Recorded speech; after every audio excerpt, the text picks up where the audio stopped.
Bonjour chers bien-aimés dans le Seigneur, que la paix de notre Seigneur Jésus soit dans votre vie. Je voudrais aujourd'hui aborder un thème d'actualité, quelque chose de puissant qui va révolutionner soit ta vie spirituelle ou ta compréhension des choses spirituelles. C'est pourquoi je voudrais t'amener dans le livre de la Genèse chapitre 38 à partir du verset 1. Lisons ensemble ce passage. La Bible dit ceci. Genèse 38 verset 1. En ce temps-là, Judas s'éloigna de ses frères et se retira vers un homme d'Adullam nommé Hira.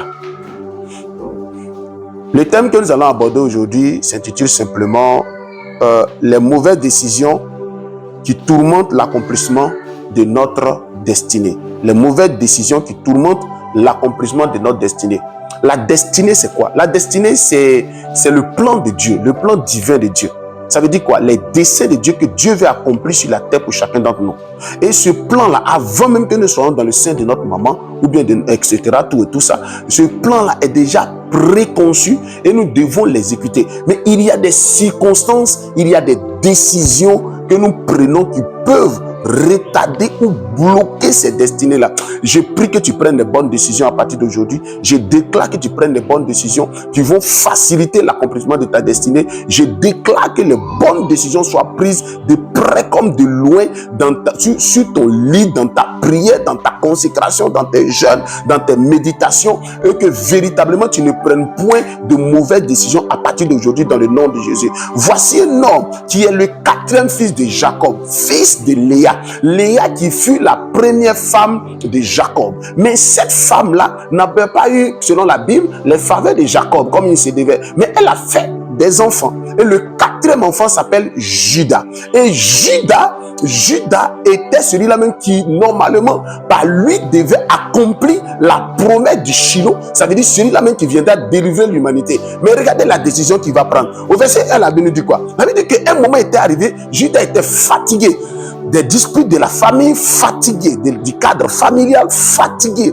des réalités familiales. Il a décidé de se retirer de sa famille. Et quand il décide de se retirer de sa famille, qu'est-ce qu'il fait? Il se retire vers un homme nommé Hira. Et avec cet homme, il a commencé à prendre ce que j'appelle des mauvaises décisions. Car il part et il prend une femme cananéenne. Et avec cette femme cananéenne, il a 2 enfants. Et avec ces 2 enfants, oui, je nomme déjà des enfants. Il y a un qui se nomme Er et l'autre Onan. Et ces 2 enfants-là, Dieu va les trouver méchants. Dieu va les trouver mauvais. Mais je vous pose la question, chers bien-aimés dans le Seigneur. Pensez-vous que cette méchanceté vient de Judas, enfant d'Israël, enfant de Jacob? Non. Mais cette méchanceté viendrait entre griffes ou bien au conditionnel, viendrait probablement de sa mère, parce que c'est une cananéenne qui pouvait éventuellement émettre des ondes de méchanceté, et cette méchanceté-là a causé la mort,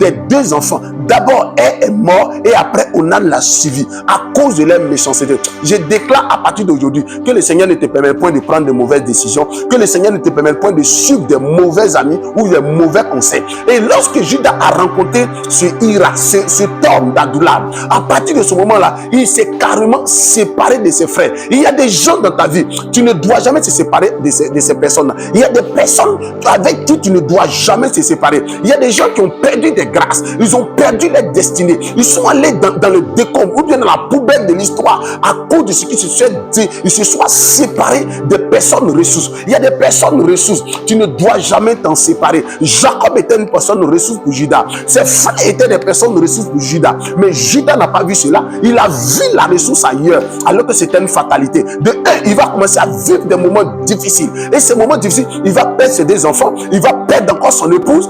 C'était compliqué. Et la pauvre femme qui était la veuve de ces deux défunts, que va-t-il se passer à partir de ce moment-là? Du nom de Tamar va commencer à se poser des questions. Que se passe-t-il? Judas lui-même commence à avoir des pensées négatives, pensant que Tamar était la cause des malheurs. Parfois, tu es jugé à cause des réalités de la vie des gens. On pense que c'est toi qui es la cause du malheur de la famille. On pense que c'est toi qui es le problème. Alors qu'en réalité, le chef de la famille même a pris des décisions qui sont en train de compromettre la destinée même de la famille. Bien aimé, je prie en ce jour, toi qui es accusé inutilement, toi qui es vilipendé inutilement, que le Seigneur te vienne en aide, que le Seigneur t'aide, que le Seigneur t'amène t'amène véritablement à exceller, de sorte que tu sois justifié comme Tamar a été justifié. La Bible dit quoi là?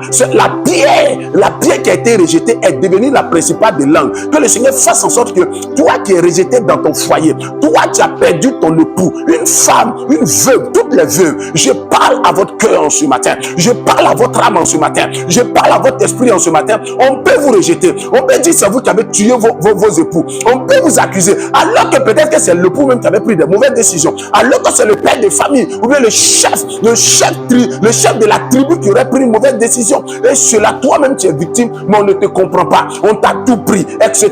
Tu es dans ton veuvage qui ne finit jamais. Que le Seigneur t'aide, que le Seigneur te vienne au secours, que le Seigneur étende sa main de secours. Il dit dans sa parole, il dit dans sa parole, quand je lève mes yeux vers les montagnes, d'où me vient le secours me vient de l'Éternel. On demande le secours lorsqu'on est fatigué, on n'a pas de solution. Peut-être tu es une veuve, tu n'as pas de solution. Bien-aimé, mets ta confiance en l'Éternel, mets ta confiance en Jésus-Christ de Nazareth.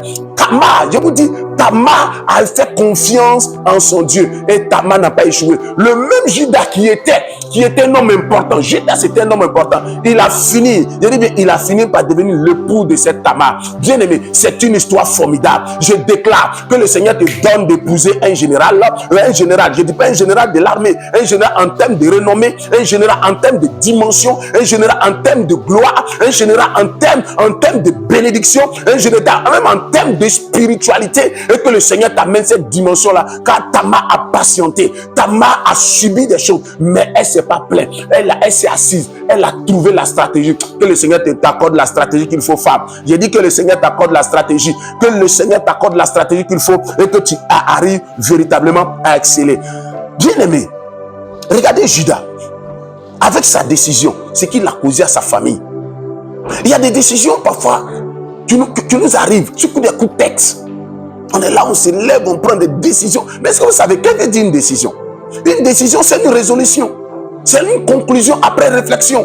On tire une conclusion là, et de façon active par moment. On ne prend même pas le temps de réfléchir. On dit, ok, à partir d'aujourd'hui, je fais comme ça. Je décide cela. Il y a des gens qui ont abandonné. Comme je disais à l'introduction, des personnes de ressources aujourd'hui, vous vous retrouvez dans des situations d'humiliation, dans des situations d'opprobre. Parce que vous avez refusé simplement, je dis bien refusé simplement de vous soumettre à certaines choses. Il y avait tellement de règles dans la famille, parce que Israël, qu'on appelle Jacob, avait des règles, c'était un serviteur de Dieu. Judas n'a pas voulu, il voulait plus de liberté, et cette liberté l'a conduit à la tristesse, à l'angoisse. Si tu avais pris des mauvaises décisions, que le Seigneur te vienne en aide aujourd'hui, que le Seigneur te vienne en aide aujourd'hui, que le Seigneur t'aide. Et donc il y a des décisions qui empêchent même l'accomplissement de notre destinée.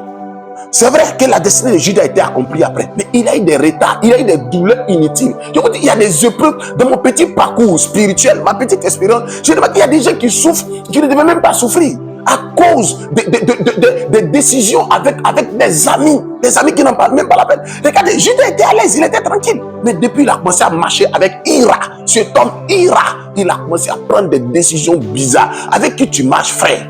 Avec qui tu marches, jeune soeur? Avec qui tu marches, maman? Avec qui tu marches?